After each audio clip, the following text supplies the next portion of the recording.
Hello friends, welcome back to my channel. তো আজকে নিয়ে এসেছি স্ন্যাক্সের রেসিপি। তো একটা জিনিস দিয়ে দু রকমের স্ন্যাক্স বানিয়েছিলাম। তো চলুন ভিডিওটা দেখে নেবেন। আশা করি আপনাদের ভিডিওটা খুবই মজার লাগবে আর খুবই ইজি স্ন্যাক্স। তো চলুন ভিডিওটা স্টার্ট করছি। দেখুন দু রকমের বানিয়েছিলাম। তো ব্রেড দিয়ে বানিয়েছিলাম, তো তেমন কিছুই লাগবে না, একদমই কম উপকরণ।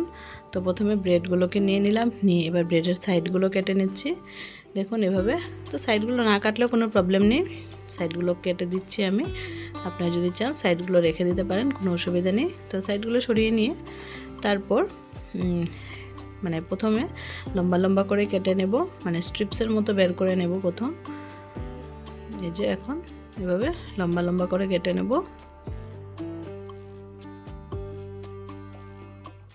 তো সবগুলো ব্রেড এভাবেই কেটে নিচ্ছি, দেখতে থাকুন।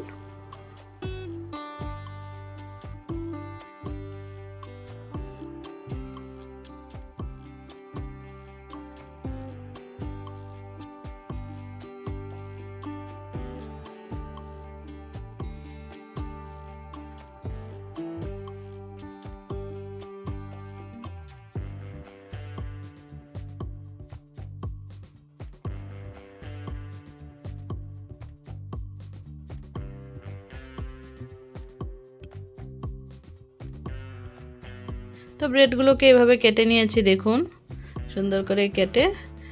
এখন আরেকটা জিনিস নেব, সেটা হলো চিপস। তো যে কোনো চিপস আপনারা ইউজ করতে পারেন। আমি এখানে এই চিপসটা ছিল ঘরে, তো এটাই দিয়ে দিলাম। এটা একটু ঝাল ঝালও হয়, তো এক্সট্রা আর কিছু অ্যাড করতে হবে না। ঝাল মশলা এটার মধ্যে অ্যাড করাই থাকে, ঝালটা বেশ বেশিই থাকে এটার মধ্যে।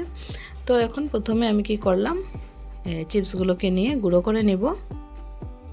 তো দিয়ে দিলাম গ্রাইন্ডারে দিয়ে সুন্দর করে গুঁড়ো করে নিচ্ছি। গুঁড়ো করে নিয়ে একটা প্লেটের মধ্যে ঢেলে নেব। তো প্লেটে ঢেলে নিয়ে এখন একটা ঘোল বানাতে হবে, একটা স্লারি বানাবো। তো ময়দা নিয়ে নিলাম, ময়দার সাথে আপনারা কর্নফ্লোর অ্যাড করতে পারেন, আমি শুধু ময়দা নিচ্ছি। ময়দার মধ্যে একটু জল আর নুন দিয়ে দিব। নুন দিয়ে সুন্দর করে মিক্স করে নেব। খুব বেশি ঘন ব্যাটার বানাবো না, পাতলা করে একটা ব্যাটার বানাবো। তো ভালো করে মিক্স করে নেব, যাতে কোনো লাম্পস না থাকে, কোনো দানা না থাকে। তো এই যে সুন্দর করে মিক্স করে নিচ্ছি। তো অল্প অল্প দানা ছিল, তার জন্য পরে আবার একটু ভালো করে মিক্স করে নিয়েছি। মিক্স করে নিয়ে এই যে দেখুন, এখন এটা ব্রেডের স্ট্রিপসগুলোকে এভাবে ডিপ করে তারপর এই যে চিপসের গুঁড়োটার মধ্যে দিয়ে দিচ্ছি। চিপসের গুঁড়োর মধ্যে দিয়ে সবগুলো রেডি করে নিচ্ছি। দেখুন এভাবে করে সবগুলো রেডি করে নেব। তো কি হয়েছে, যখন ময়দার ব্যাটারে দিচ্ছিলাম তখন গলে যাচ্ছিল ব্রেডগুলো। তো পরে বাকিগুলো অন্য ডিজাইনে বানিয়েছি। কড়াইতে দিয়ে দিলাম সাদা তেল, তেলটা গরম হচ্ছে, ততক্ষণে ব্রেডগুলো রেডি করে নিচ্ছি। এই যে দেখুন সবগুলো ব্রেড এভাবেই রেডি করে নিলাম। রেডি করে নিয়ে এবার ফ্রাই করে নেব। তো কিছুটা ব্রেড আমি এভাবে ভেজেছি, তারপর দেখলাম যে নরম হয়ে যাচ্ছিল, যেহেতু ভেঙে যাচ্ছিল। তবে এভাবে ভাজলে বেশ ভালো হয় খেতে। তো যেগুলো ভেঙে যাচ্ছিল সেগুলোকে কি করলাম, পুরো মেখে তারপর বলস বানালাম। তো এইভাবেই দু রকমের বানিয়েছিলাম। দু রকমের বানানোর কোনো প্ল্যান ছিল না, ভাবছিলাম এইভাবেই বানাবো, কিন্তু যেহেতু দেখলাম যে ভেঙে যাচ্ছে অনেকগুলো, তো তারপর ভাবলাম যে কিছুটা অন্যরকমভাবে বানাই। তো প্রথমে এগুলো ফ্রাই করে নিচ্ছি। দেখুন একটু সময় লাগবে, মিডিয়াম আগুন রেখে ফ্রাই করছি, বেশি আগুন দিলে পুড়ে যাবে আর ভেতরটা ভালো করে ক্রাঞ্চি হবে না। তার জন্য হালকা আগুনে স্ট্রিপসগুলোকে ভেজে নিচ্ছি। খেতে কিন্তু বেশ মজার হয়। আর দেখুন বেশি জিনিস কিন্তু আমি ইউজ করিনি, এখানে খুবই কম উপকরণ ইউজ করেছি। তো এই যে দেখুন লাল করে ভেজে নিয়েছি, ভেজে এবার তুলে রেখে দিচ্ছি এগুলো। আর বাকিগুলো দিয়ে কি করলাম সেগুলো দেখুন, এই যেভাবে করে মেখে নিয়ে, যেহেতু ভেঙে ভেঙে যাচ্ছে ময়দায় ডিপ করলে, তো আমি ভাবলাম পরে এইরকম করে বানিয়ে নিই।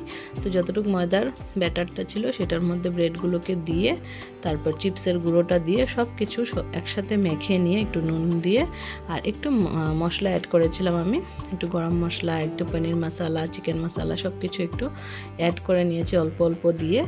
তো আপনারা চাইলে আপনাদের পছন্দ মতো মশলা অ্যাড করতে পারেন। তো এখন সব কিছু মেখে নিচ্ছি, মেখে নিয়ে তারপর মশলাটার সাথে আরেকটু জল অ্যাড করতে লাগবে। অ্যাড করে সুন্দর করে একটা ডোর মতো বানিয়ে নিচ্ছি। তো দেখতে থাকুন।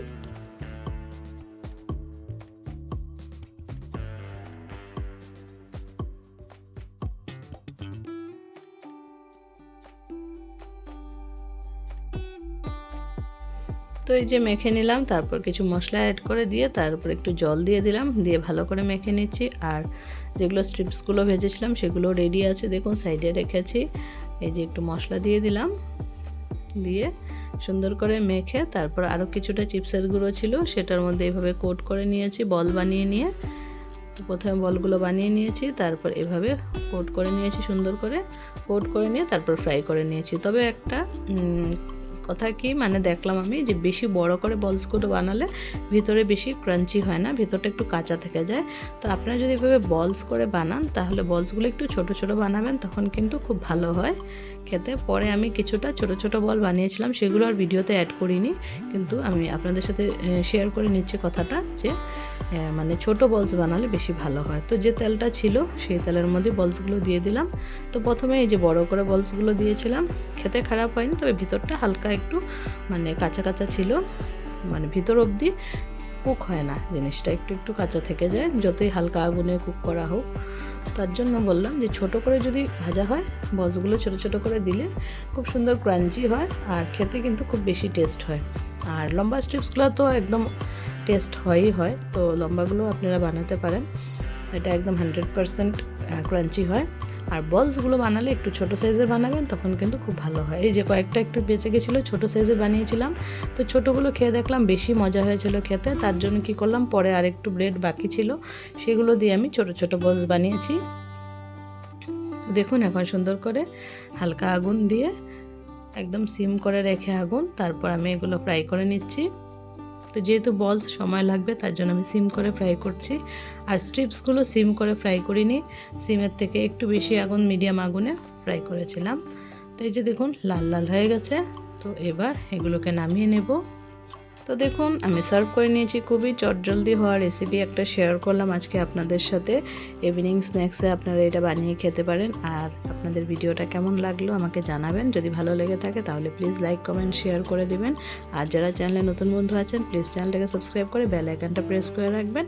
তো আজকের জন্য সবাইকে টাটা বাই বাই, সবাই ভালো থাকবেন, সুস্থ